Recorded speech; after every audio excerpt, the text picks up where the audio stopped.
अच्छा खर्च किया रे, अच्छा खर्च किया रे।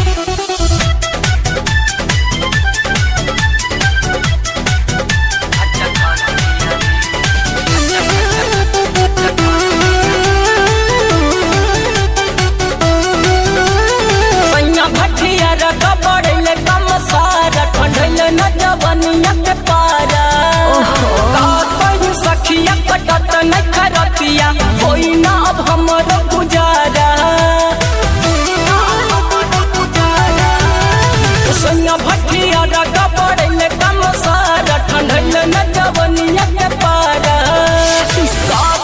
सखिया कटत न खरतिया कोई ना अब हमरो गुजारा।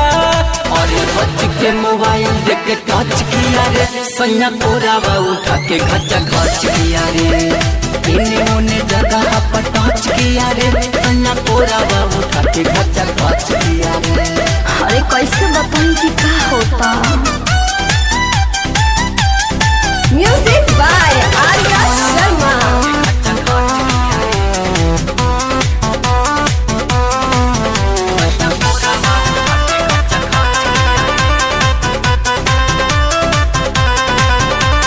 हमरा खातिर कुछ न कैलो डब्बा मोबाइल ले आइलो बड़ा बड़ा सपना देखा के हमरा के बाजा में दबाइलो।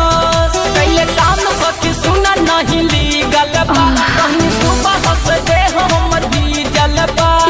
पलंग पे पलाई मच मच किया रे सैया कोरावा उठा के घचा घच किया रे। इन्हें उन्हें हमारा के टच किया रे सैया कोरावा उठा के घचा घच किया रे।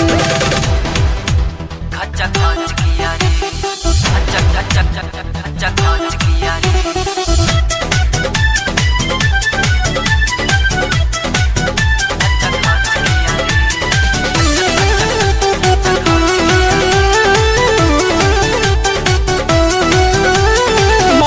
मसूरिया रे सैया दुख बड़ी देले रे दैया अटके में मोड़लस कलैया खैलस खखोर कमलैया।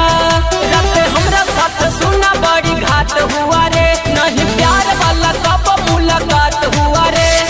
लड़ गइल गाड़ी न कलच लिया रे सैया कोरावा उठा के घचा घच किया रे। हच के मोबाइल देख के टच किया रे सैया कोरावा उठा के घचा घच किया रे।